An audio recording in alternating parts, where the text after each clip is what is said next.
What is going on, guys? Matt O'Leary back with another video. Today I'm talking about the latest New York Jets news, and I guess technically some Dolphins news, but it impacts the New York Jets for this upcoming game against the Miami Dolphins on Sunday. So we will be breaking it all down, starting with Robert Saleh's press conference. First, we were hit with the injury news because it wouldn't be a week in New York Jets land if there wasn't going to be another new offensive line combination, because Max Mitchell and Carter Warren will not practice today. So injury-wise, Carter Warren, he won't participate today. We'll get more information on as the week goes to see his availability. Max will not practice today. Might be available for walkthrough, and then everyone else should be limited. So we'll see, I guess, if the Jets will have yet another offensive line combination for this season. It's unbelievable. I can't believe. I'm sorry, but it's truly hard to wrap my head around just how many injuries there's been to that offensive line. Thought it was bad last year. This year, it's been 10 times worse. Good Lord. But Carter Warren, Max Mitchell, not practicing today. We'll keep an eye on them later in the week. Now, as for Zach Wilson, more thoughts from Robert Saleh on Zach Wilson. I like this quote from him.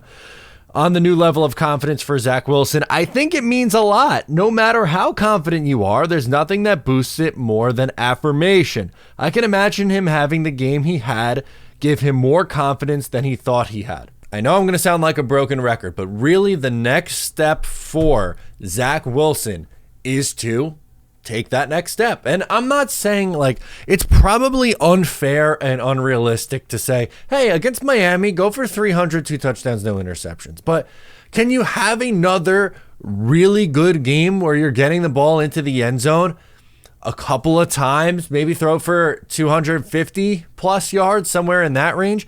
300, going for 300 every week is unrealistic. That's not what I'm asking, but I just don't want to see a revert back to a 178 yards, no touchdowns, 1 pick, a fumble, and the Jets score 12 points.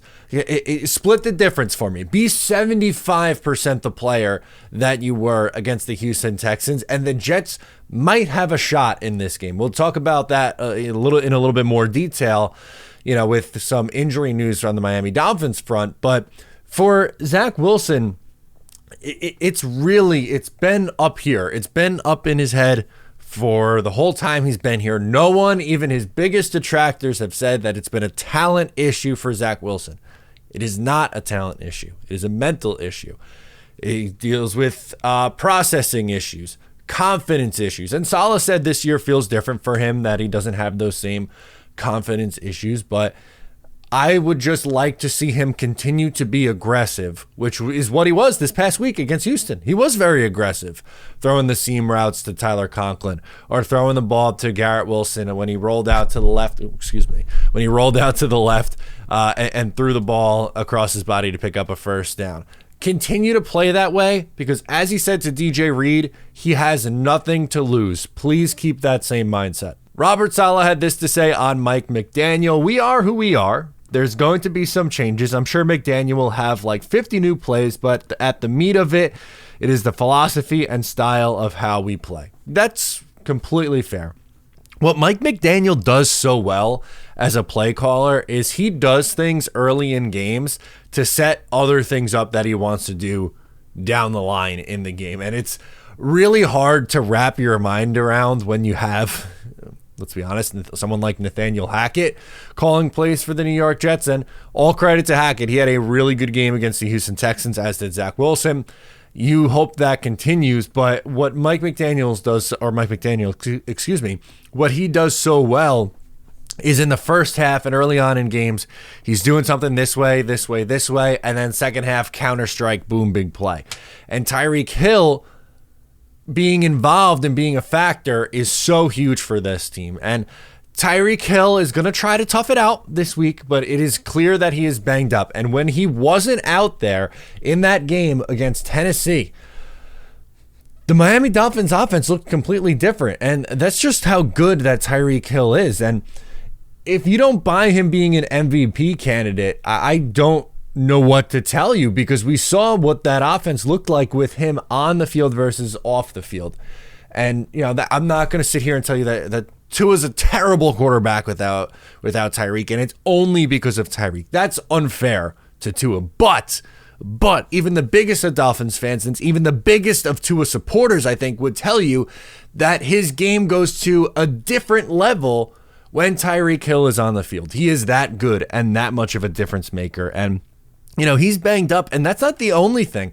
The real meat and potatoes that I wanted to get into here with the Miami Dolphins is their offensive line.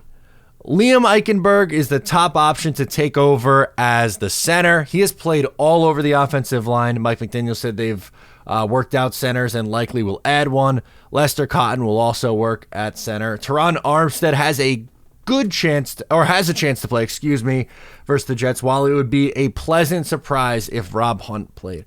So they lost their stud center and are going to go to Eichenberg, who's been there since 2021, has played left tackle, center, left guard, right guard, and has been shaky at best. I think that might be putting it nicely. He's probably better on the interior than what he was as a tackle, but Teron Armstead not being good to go would make a difference. Hunt not being good to go would make a difference. And Teron has a chance to play. That was the wording on it. So you feel like that one is the most likely to occur. And Hunt would be a pleasant surprise. So there's, what is a pleasant surprise? A 20% chance that he plays, while Armstead is 40 to 50% chance that he plays, a coin flip. That sets up this Jets defensive line for a really, really, really good opportunity. And again, it's for this game in particular, I don't think it's going to come down to the Jets defense. The Jets defense is going to make plays. And I understand the game against the Dolphins on Black Friday got out of hand. Really, the big turning point in that game was the Fail Mary, right? It was a 10-6 game. It looked like you're going into the half at 10-6. Then it turns into 17-6, and the Jets offense doesn't do a damn thing after that. Dolphins have some big plays in the second half. They go up, and it turns into a blowout. We understand that. It's if the offense could be, as I said, with Zach Wilson, but even at just the offense in general, 75% of what it was against Houston, and the Jets are scoring 20 to 24 points. If they could get to 20 to 24, they might have a shot. I don't know if they revert back to scoring. They went how many games in a row? Was it 6 games in a row scoring 13 points or less? Absolutely absurd numbers.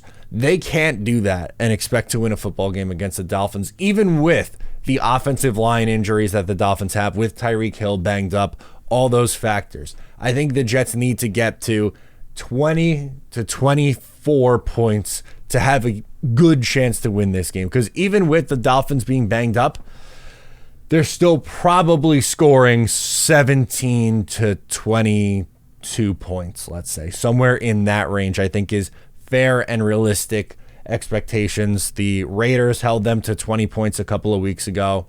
There was a defensive score in the game this past week, so the Tennessee Titans, whose defense isn't even phenomenal, they're okay, held them to would that be 20 or 21 points? What was the final score? 28, 27?